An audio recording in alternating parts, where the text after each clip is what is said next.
Vous allez maintenant apprendre ce qu'est une variable aléatoire et ce qu'est la loi de probabilité d'une variable aléatoire. Avant de donner la définition générale, on va travailler sur un exemple. On lance deux fois une pièce, soit x la variable aléatoire, on va voir tout de suite ce que cela signifie, soit x la variable aléatoire définie par x égale 1 si on obtient deux fois pile ou deux fois face, et x égale 0 sinon. Donc, si l'on observe ceci, on voit qu'une variable aléatoire, c'est donc une sorte de fonction qui associe des nombres réels à des issues d'une expérience aléatoire. Quelles sont les issues de cette expérience aléatoire? C'est pile-pile, pile-face, face-pile ou face-face. Qu'est-ce que c'est qu'une variable aléatoire? C'est associer finalement à chacune de ces issues un nombre réel.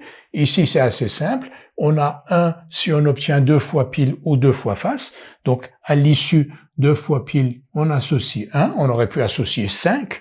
Ça, c'est totalement arbitraire. L'idée, c'est qu'on associe un réel à chacune des issues. Ici, donc, on a associé le réel 1 aux issues pile-pile et face-face, et on associe les réels 0 aux issues pile-face et face-pile. Donc, vous voyez, on aurait pu mettre moins 5, moins 2, 12 ou 13 aux racines de 2, c'est complètement égal. L'idée, c'est de retenir qu'à chacune des issues, on associe un réel. Quelles sont les probabilités des issues? Quelle est la probabilité d'avoir pile-pile? Alors, soit vous dites, c'est des événements équiprobables, donc il y a 4 issues, c'est comme ça qu'on va raisonner, donc il y a 4 issues, c'est des événements équiprobables, donc chaque issue a une probabilité 1/4 de se réaliser. Maintenant, on oublie les issues, on regarde la variable aléatoire grand X. X prend deux valeurs, 0 ou 1. Quelle est la probabilité pour que X soit égal à 1? La probabilité pour que x soit égal à 1, donc x prend deux fois la valeur 1, ici et ici, correspondante aux issues pile-pile et face-face. Donc pour déterminer la probabilité de x égale 1, on va tout simplement additionner 1/4 et 1/4. X égale 1 a pour probabilité 1/4 plus 1/4, 1/2, et x égale 0, donc la probabilité de x égale 0, c'est 1/4 plus 1/4, 1/2. Donc, finalement, à cette variable aléatoire x qui était un réel, on peut associer aussi des probabilités, qui sont les probabilités correspondantes aux issues auxquelles ces réels sont eux-mêmes associés. Donc, on va l'écrire. La loi de probabilité de grand X est proba de x égale 0 égale donc 1/4 plus 1/4, 1/2, et proba de x égale 1 égale 1/2. Et on va dresser ce que l'on appelle un tableau qui donne la loi de probabilité de x. Là, on l'a déjà donné, mais habituellement, on donne cette loi sous la forme d'un tableau que l'on va faire tout de suite. On reporte donc dans un tableau de ce type ces deux informations. Donc ce tableau, on va dire valeur xi prise par grand X. Donc c'est les valeurs prises par la variable aléatoire grand X. Ici, c'est deux valeurs, 0 ou 1. Et ici, on met proba de x égale xi, c'est-à-dire quelle est la probabilité pour que la variable aléatoire grand X prenne ces valeurs-là. Proba de x égale 0, c'est 1/2, et proba de x égale 1, c'est 1/2. On oublie finalement ce qu'il y avait de sous-jacent ici, c'est-à-dire que x égale 0, ça veut dire avoir obtenu pile face ou face pile, et x égale 1, qui voulait dire finalement avoir obtenu pile-pile et face-face. On a utilisé pile-pile, face-face pour déterminer les probabilités de x égale 1 et de x égale 0 en additionnant 1/4, 1/4 et 1/4, 1/4. Mais maintenant, on a un nouvel objet qui est donc la variable aléatoire grand X qui prend deux valeurs, 0 et 1. La probabilité pour que x soit égal à 0, c'est 1/2, et la probabilité pour que x égale 1 est égale à 1/2.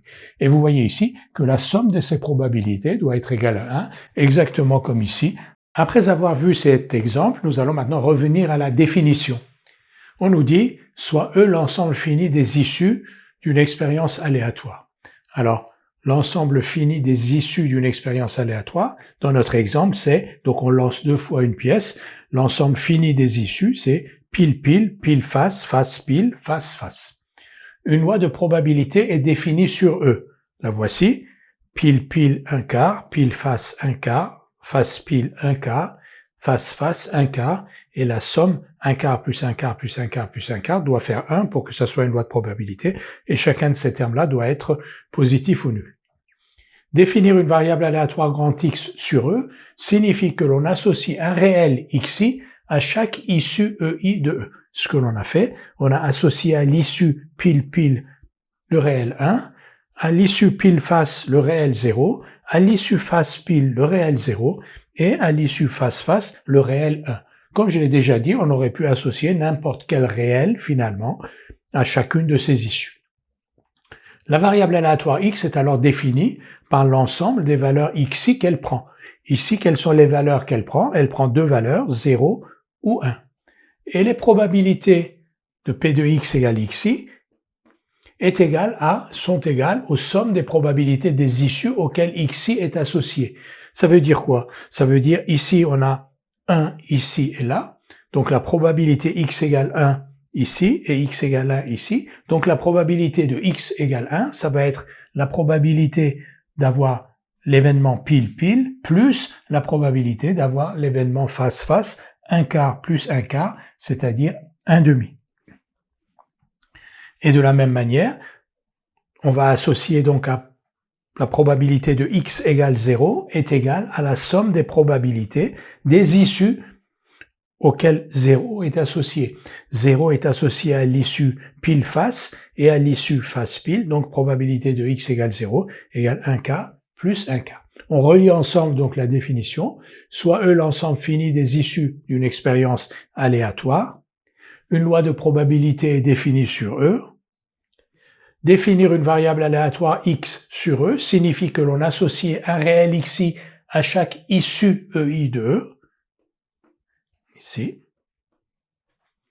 La variable aléatoire x est alors définie par l'ensemble des valeurs xi qu'elle prend, 0 et 1, et les probabilités, donc P de x égale 0 par exemple, la probabilité P de x égale 0 par exemple, est égale à la somme des probabilités des issues auxquelles 0 est associé. 0 est associé à ces deux issues, donc la probabilité de x égale 0, 1 quart plus 1 quart égale 1 demi.